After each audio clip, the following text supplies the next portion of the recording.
আসসালামু আলাইকুম। সবাই কেমন আছেন? আশা করি যে যার মতো করে সবাই ভালো আছেন, আমিও ভালো আছি আলহামদুলিল্লাহ।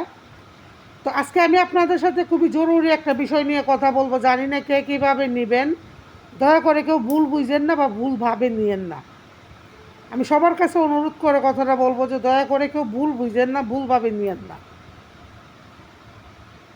আজকে প্রথম তারাবি গেল, রমজান মাস, এটা আমরা সবাই জানি। আর আমাদের বাংলাদেশে বেশিরভাগ মানুষ মুসলমান। তো মুসলমান মানুষেরা বেশিরভাগই রোজা থাকি আমরা।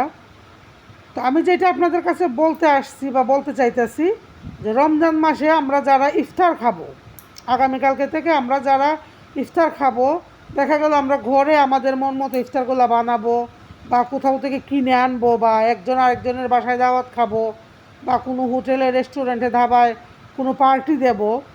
তো এই ছবিগুলো উঠাইয়া দয়া করে আমরা কেউ ফেসবুকে আপলোড দেব না। ফেসবুকে আমরা দয়া করে কেউ আপলোড দেব না, কারণ অনেক মানুষ আছে যারা আপনার আমার মতো এভাবে খাইতে পারে না, কিনতে পারে না। আর একটা কথা আমরা সবাই জানি যে তেল আলা মাথায় সবাই তেল দেয়। একজন বড় লোকরে আর একজন বড় লোকে তার বাসায় দাওয়াত দিয়ে নিয়ে ইফতার খাওয়াইব, তার কারণ আজকে যদি সে খাওয়ায় কালকে আবার আপনি তারা খাওয়াইবেন।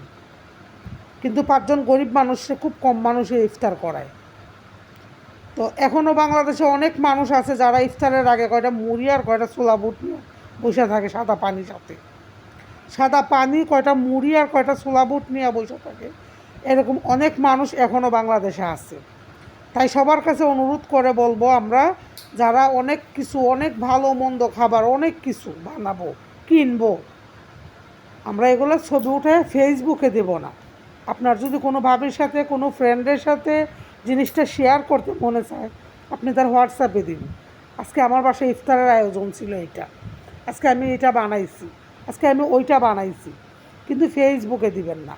অনেক মানুষ আছে এভাবে বানাইতে পারে না, এইভাবে খাইতে পারে না, তারা মনে মনে একটা আফসোস করে, আমি যে রোজা রাখলাম আমি এইটা খাইলাম, সে যে রোজা রাখলো সে তো এইটা না আরও অনেক ভালো কিছু খাইছে। তখন আপনার একটা গুনাহ হয়, আপনার বড় ধরনের একটা গুনাহ হয়। আপনার যদি আপনার কারোর সাথে জিনিসটা শেয়ার করতে মনে চায়, তাহলে আপনি হোয়াটসঅ্যাপে দিন, মেসেঞ্জারে দিন, ইমোতে দিন। দয়া করে ফেসবুকে এই ছবিগুলো আপলোড দিবেন না। সন্ধ্যার পরে বেশিরভাগ মানুষই আছে ফেসবুক নিয়ে পড়ে, তখন তারা এই ছবিগুলো দেখে। তো তখন আপনার একটা গুনাহ হয়, সারাদিন রোজা রাইখা শুধু শুধু এই ছবিগুলো উঠাইয়া আরেকজনকে দেখাইয়া কেন এই গুনাহের কাজটা করবেন? তাই সবার কাছে অনুরোধ করে বলবো, আমরা ফেসবুকে এই ছবিগুলো দেওয়া থেকে বিরত থাকবো। অনেকেই দেখবেন অনেক ছেঁচড়া মানুষ এই কাজগুলা করে, পাঁচ রোজা যাইতে না যাইতে মার্কেটের ছবি আপলোড দেওয়া শুরু করে। প্রত্যেকটা দিন ইফতার, আজকে এটা ছিল, আজকে এইটা খাইছি, আজকে ওইটা খাইছি, এটা হাতে বানাইছি, ওইটা পায়ে বানাইছি, ওইটা জুতা দিয়ে বানাইছি। দরকার কি? আপনি খাইতে পারতেছেন ভালো কথা, আপনি খাইতে পারতেছেন ভালো কথা, আপনি আল্লাহর কাছে শুকরিয়া আদায় করুন যে আমি এটা খাইতে পারতেছি। অনেক মানুষ আছে, অনেক মানুষ আছে এভাবে খাইতে পারতেছেন না, তাদের জন্য মনে মনে আফসোস করুন, আল্লাহর কাছে বলুন যে আল্লাহ সবার দিন ভালো করে দিন, সবার আয় রুজিতে বরকত দিন। মুসলমান একজন আরেকজনের ভালো কামনা করেন। আজকে আপনার আয় রুজি ভালো, আপনি ভালো খাচ্ছেন, আমার ভালো না, আমি ভালো খাইতে পারতেছি না, আপনার সৌভাগ্য, আমার দুর্ভাগ্য। কিন্তু ফেসবুকে এই জিনিসগুলা দিলে তখন দেখা গেল কি সমান ভাগে আপনিও একটা গুনাহ কামাই করতেছেন। তো সারাদিন না খাইয়ে এত কষ্টে রোজা রাখলেন সওয়াবের জন্য, আল্লাহর সন্তুষ্টির জন্য, কিন্তু ওই জিনিসটাতে কিন্তু আল্লাহও সন্তুষ্ট নন যে আপনি ফেসবুকে এই ছবিটা আপলোড করবেন। তাই সবার কাছে বিনীত অনুরোধ করে বলবো, সারাদিন কষ্ট করে রোজা রাখছেন, এটা যেরকম সোয়াব, একজন মানুষরে মানে একটা জিনিস দেখানি, মানে ওই মানুষটা যে পায় না জিনিসটা, সে ওইটা দেখে যখন মানে একটা আফসোস করবো, সেমভাবে ওইটা একটা গুনাহ। দিনের বেলা যেমন সওয়াব করছেন, সন্ধ্যার পরে গুনাহ কামাই করেন না। দয়া করে আমার কথাটা কেউ ভুল বুঝেন না, কেউ ভুলভাবে নিয়েন না।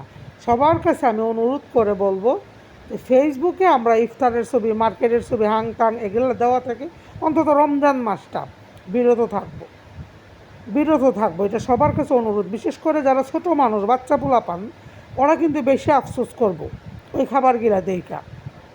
তাই সবার কাছে অনুরোধ করে বলবো, যত চপ বানাই আমরা চপ করে খাই, ওইটা আমরা আমাদের মধ্যে সীমাবদ্ধ রাখবো, ওইটা আমাদের মধ্যে সীমাবদ্ধ রাখবো। পুরা বাংলাদেশে ছড়াইয়া দেওয়ার কোনো প্রয়োজন নেই।